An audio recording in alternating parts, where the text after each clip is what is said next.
Hello student, welcome to my channel learn history with Rekha. आज मैं आप के लिए जो है एक न्यू टॉपिक लेकर आई हूँ।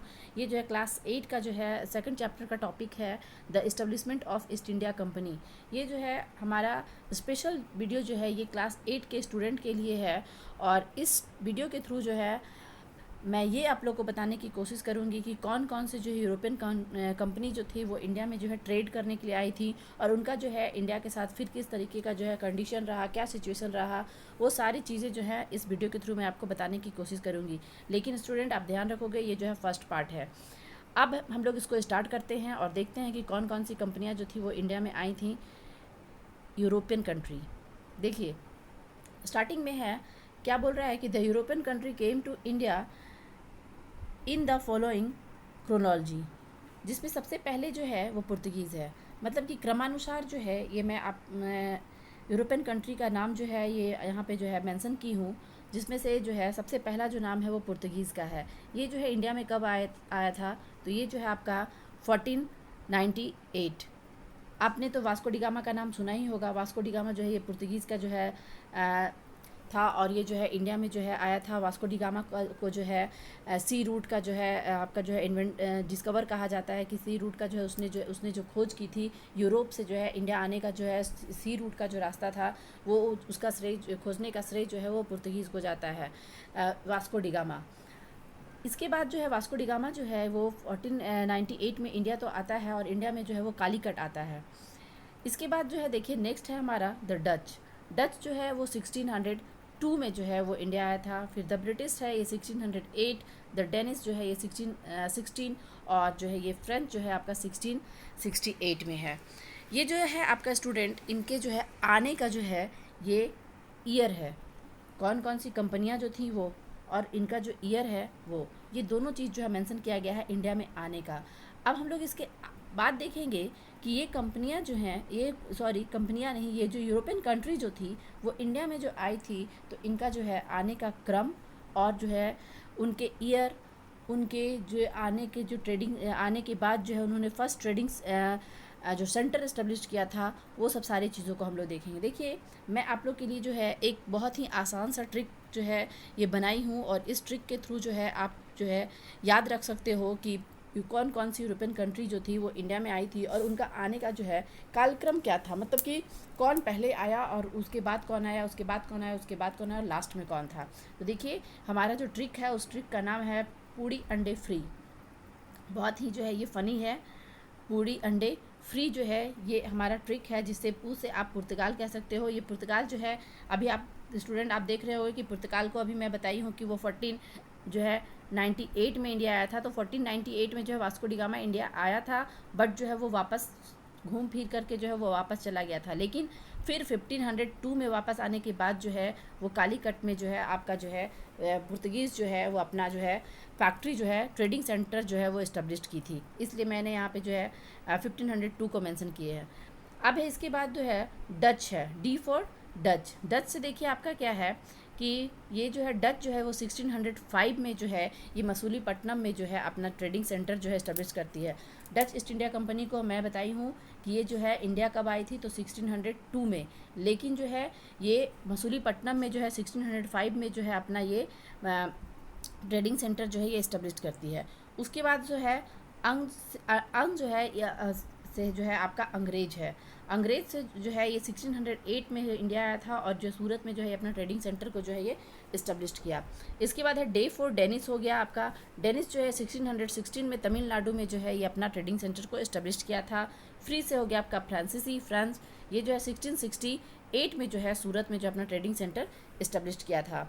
देखिए स्टूडेंट यहाँ पे जो है ये पूड़ी अंडे फ्री, ये जो है आपका पूड़ी अंडे फ्री, इसके थ्रू जो है आप ये याद रख सकते हो कि कौन कौन सी जो पुर्तगीज़ यूरोपियन कंट्री जो थी वो इंडिया में आई थी, और उनका जो है क्रोनोलॉजिकल ऑर्डर जो है वो मैं मेंशन की हूँ। जैसे कि पुर्तगीज़, फिर डच, फिर अंग्रेज़, फिर डेनिस, फिर फ्रेंच। अब आइए इसको हम लोग जो है वन बाय वन करके देखते हैं, और उनके आगे के डिटेल्स को जानने की कोशिश करते हैं पुर्तगीज़ के बारे में। सबसे पहले हम लोग पुर्तगीज़ को देखेंगे। पुर्तगीज़ जो है आपका ये देखेंगे हम लोग पुर्तगीज़ के बारे में।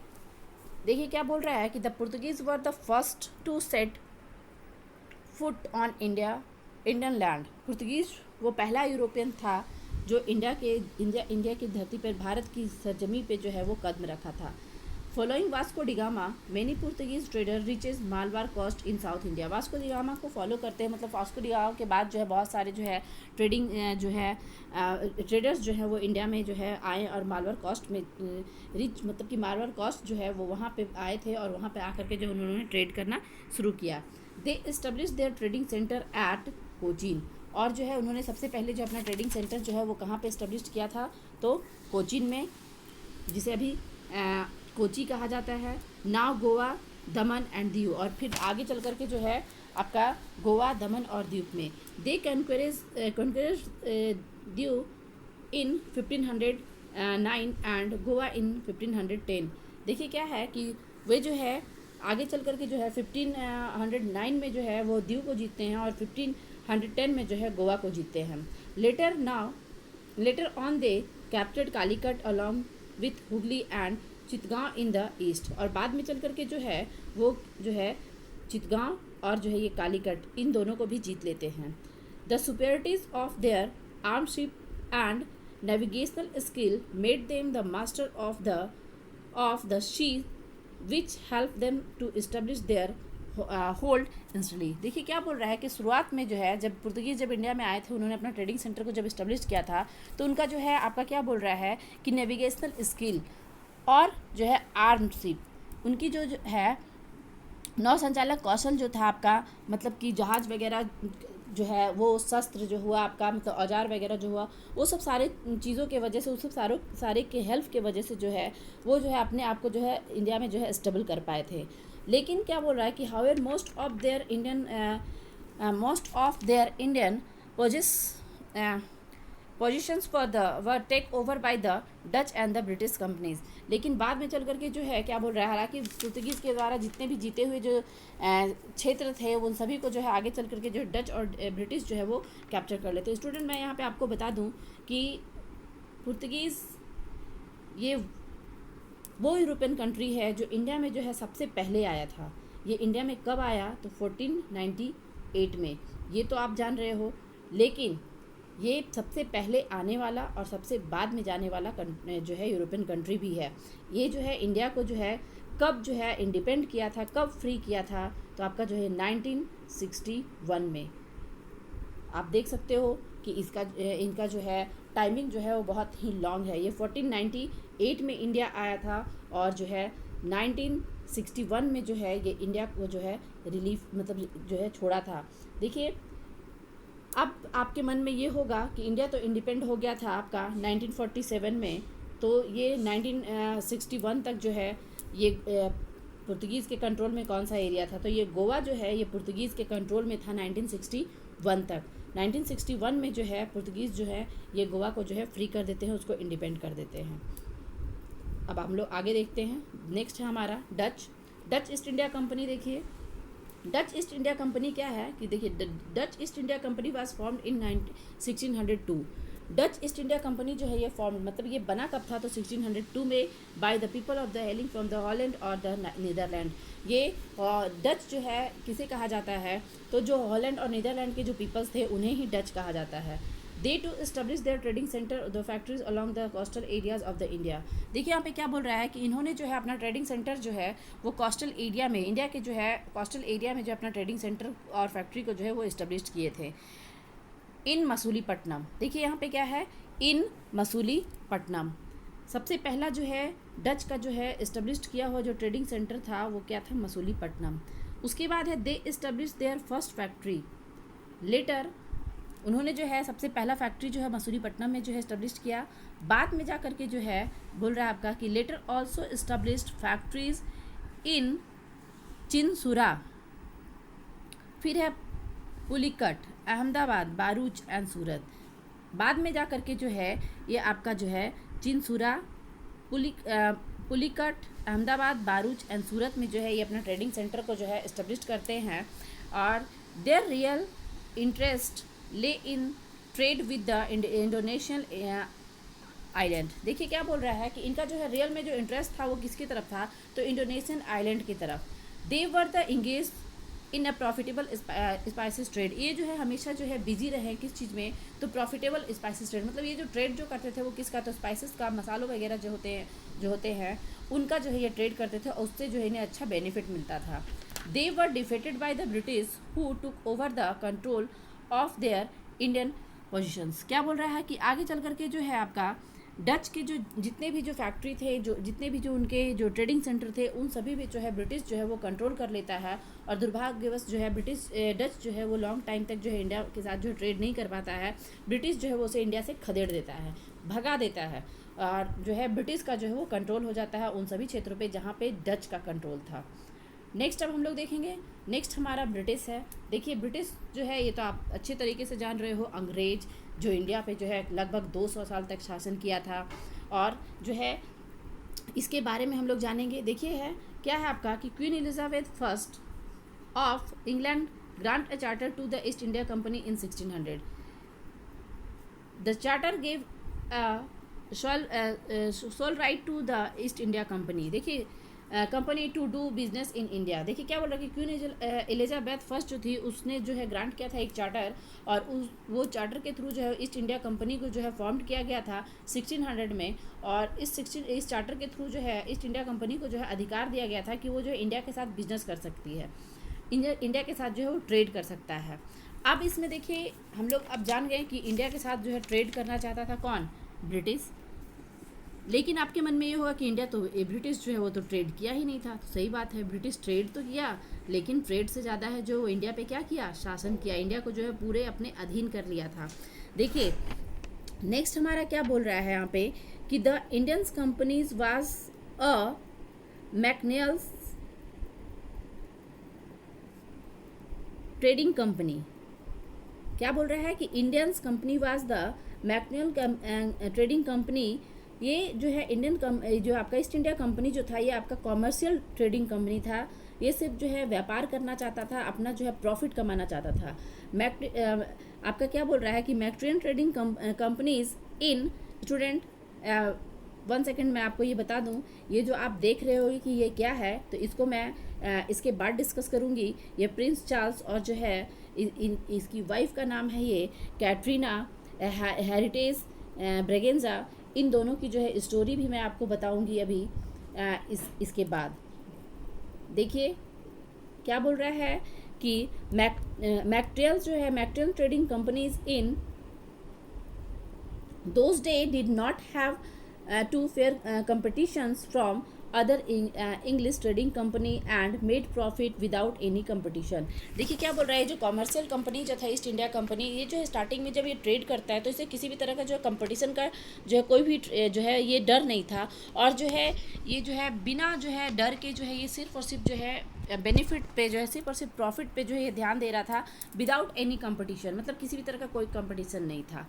अब आगे देखिए इसमें क्या बोल रहा है कि ड्यूरिंग द रीजन, देखिए क्या है कि during the reign of the Stuart kings James first in England, sir Thomas Roe undertook a trip of the Indias as his envoy and obtain from the Mughals imperial Jahangir the right to trade and the establish factories at Surat, Ahmedabad and Bharuch. देखिए क्या बोल रहा है कि यहाँ पे ये चीज़ बताने आपका जो है मेंशन किया हुआ है कि जो जेम्स फर्स्ट थे, किंग्स जेम्स फर्स्ट, इन्होंने इसके अधीन में जो है इसके अंडरटेकिंग में जो है ये सर थॉमस रॉय जो था ये जो है इंडिया जो है ट्रिप पे आता है। और इंडिया में आकर के जो है मुग़ल एम्पायर के रूलर जहांगीर जो थे, उस समय जो है मुग़ल एम्पायर में जो है शासक कौन था, तो जहांगीर था। ये जो है उस समय शासन कर रहा था और उसके दरबार में आकर के जो है ये सर थॉमस रॉय जो है ये परमिशन लेता है कि वो जो है इंडिया के साथ जो है व्यापार करना चाहते हैं और जो है ट्रेड के साथ साथ जो है वो इंडिया में जो है उनके जो है फैक्ट्री को इस्टेब्लिश करने की परमिशन दे। और जहांगीर जो है उस परमिशन को जो है वो दे देता है। और उस परमिशन के बाद जो है ब्रिटिश जो है वो सूरत में, अहमदाबाद में और बारूच में जो है वो अपना फैक्ट्री को इस्टेब्लिश करती है। देखिए स्टूडेंट, सूरत में जो है ब्रिटिश जो है अपना सबसे पहला फैक्ट्री जो है वो सूरत में इस्टेब्लिश करती है। कब? तो ये जो है आपका 1608 में 1608 में जो है ब्रिटिश जो है अपना सबसे पहला फैक्ट्री जो है वो सूरत में इस्टेब्लिश करती है। फिर लेटर जो है आपका अहमदाबाद एंड बारूच में जो है वो इस्टेब्लिश करती है।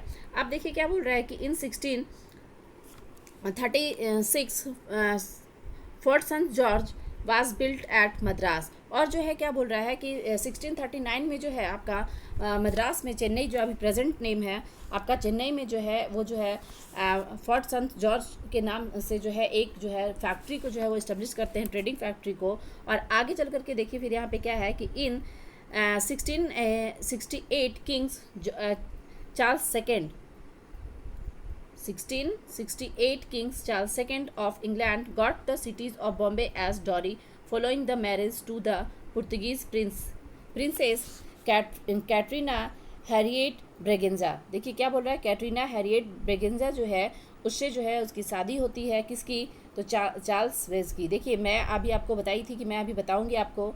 देखिए ये जो है प्रिंस चार्ल्स सेकेंड है, और ये जो है आपका ब्रिटेन से है, और ये जो है पुर्तगीज़ से है। कौन, तो कैटरीना हैरिटेज ब्रेगेंजा।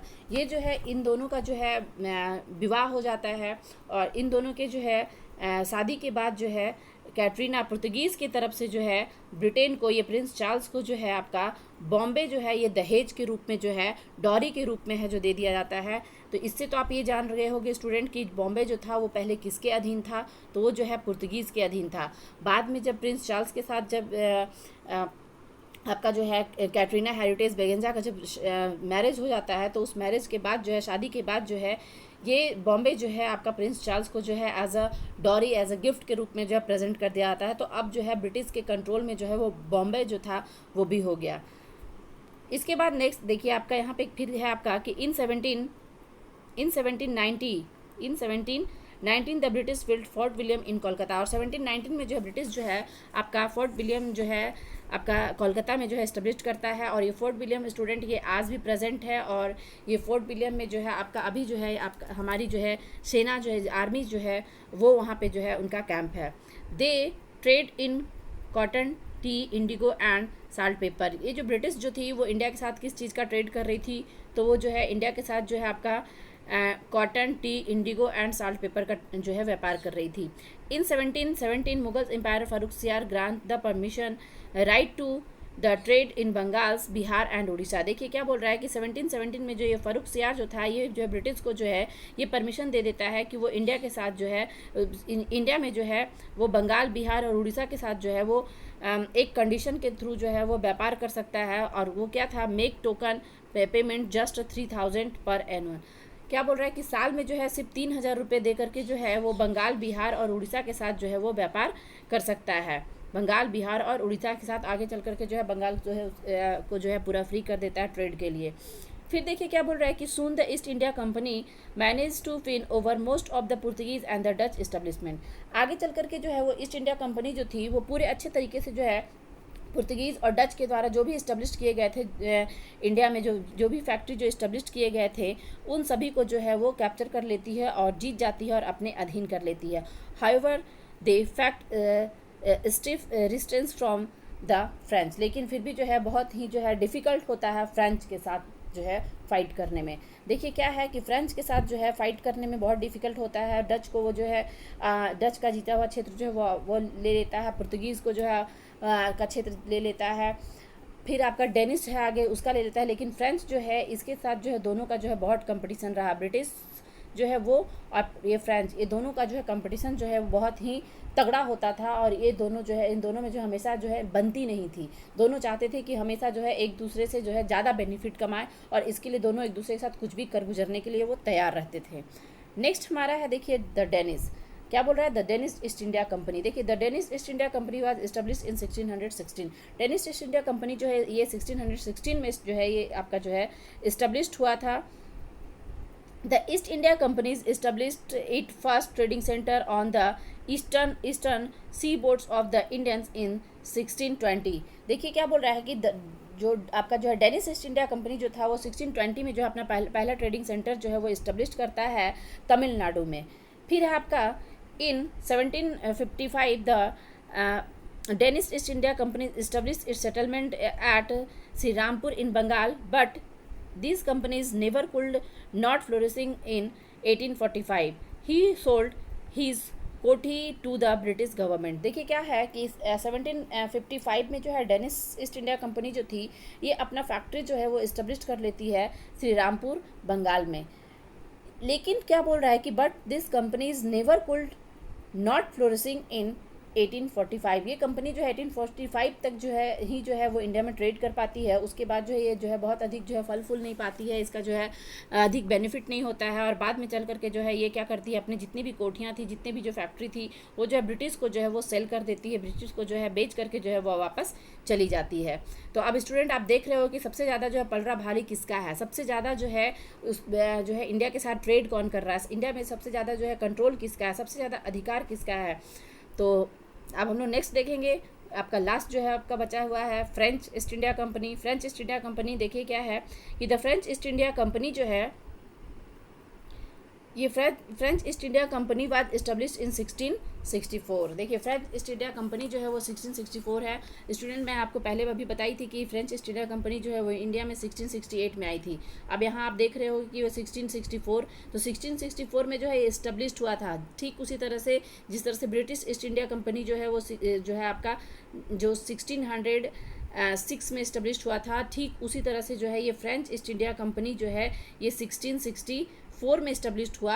और जो है ये इंडिया जो है वो कब आया, तो 1668 में आया, और ये जो है अपना पहला फैक्ट्री को इस्टेब्लिश किया था सूरत में। They set up a factory at the Puducherry. ये जो है अपना फैक्ट्री को जो है आगे चल करके जो है अपना पुडुचेरी में जो है ये सेट करता है। Later set up centre near Madras, और फिर बाद में चल करके जो है आपका मद्रास के निकट जो है वहाँ पे भी जो अपना ट्रेडिंग सेंटर को जो है वो इस्टेब्लिश करता है। फिर आप देखोगे यहाँ पे कि आगे बोल रहा है कि they also set up factory eight, ये आगे चल करके जो है ये अपना फैक्ट्री को जो है चंदनगौर और द चंद्रनगर, जिसे आप अभी जो है प्रेजेंट चंद्रनगर कहा जाता है, इन बंगाल में जो है ये इस्टेब्लिश किया था। They were the strongest rivals of the East English East India Company. वही चीज़ आपका बोल रहा है कि स्ट्रॉन्गेस्ट राइवल्स मतलब कि दोनों के बीच जो है ये बहुत ही जो है प्रतिस्पर्धा कंपटीशन जो था वो ईस्ट इंडिया कंपनी और जो है फ्रेंच ईस्ट इंडिया कंपनी का। During the time of the French governor Johns Dupleix, देखिए क्या है कि जिस समय जो है फ्रांस का जो गवर्नर था जॉर्ज डुप्लेक्स, उस समय जो है the rivals become very instant with the British which lead to the Anglo French war. जब ये आपका जो डुप्लेक्स जो था उस जब इंडिया का जब governor French East India Company का जब गवर्नर बन के इंडिया आया था, तो ब्रिटिश ईस्ट इंडिया कंपनी और इसके बीच जो है फ्रेंच के बीच जो है वो जो आपका बहुत ही जो है फाइट हुआ था, राइवल जो प्रतिस्पर्धा जो है वो बढ़ गया था, और इनके बीच जो है ये आपका एंग्लो फ्रेंच वार जो है हुआ था। स्टूडेंट मैं आपको बता दूं यहाँ पर कि ये जो है फ्रेंच ईस्ट इंडिया कंपनी के बीच जो और ब्रिटिश के बीच जो फाइट होता था उसे जो है फ्रेंच जो है आपका एंग्लो फ्रेंच वार जो है वो कहा जाता था। इसे जो है कर्नाटक वार के नाम से भी जाना जाता है। अब नेक्स्ट देखिए हमारा क्या है, अब हम लोग जो है इसे मैप के थ्रू भी आप समझ सकते हो कि कौन सी फैक्ट्री जो है कहाँ पे किस कंपनी ने जो है इस्टेब्लिश की थी। देखिए मैं आपको बताने की कोशिश करती हूँ। देखिए स्टूडेंट यहाँ पर जो दिया हुआ है आपका यूरोपियन सेटलमेंट, यहाँ देखोगे इंग्लिश ईस्ट इंडिया कंपनी है, फ्रेंच ईस्ट इंडिया है, डच है, डेनिश है, पुर्तगीज़ है, और ये जो इनका जो है ये सिम्बॉल्स है, ये जो है इनका सिम्बॉल्स है। इस सिम्बॉल्स के थ्रू जो है आप देख सकते हो, जैसे ये जो है ये जो हम देख रहे हैं ये जो है आपका डच का है। उसके बाद जो है फिर आप देखोगे तो यहाँ पे हम देख सकते हैं, ये आप देखना चाहोगे तो यहाँ देखोगे पुर्तगीज़ का जो है ये सेंटर है ट्रेडिंग सेंटर। फिर जो है आपका जो है डेनिश का अगर देखना है तो देखिए यहाँ पे डेनिश का जो है ट्रेडिंग सेंटर है। इस तरीके से जो है मैप के थ्रू भी जो है हम देख सकते हैं कि जो है कौन कौन सा जो है ट्रेडिंग सेंटर जो है ब्रिटिश ने जो है वो कहाँ कहाँ पे जो है वो सेट किया था। तो स्टूडेंट ये था हमारा east India company European east India Company का जो है वो पूरा कलेक्शन। उम्मीद करती हूँ आपको ये वीडियो जो है बहुत पसंद आया होगा। अगर ये वीडियो पसंद आता है तो प्लीज़ लाइक करें, शेयर करें, और अगर हमारे चैनल को अभी तक सब्सक्राइब नहीं किया है तो सब्सक्राइब करें। Thank you for watching.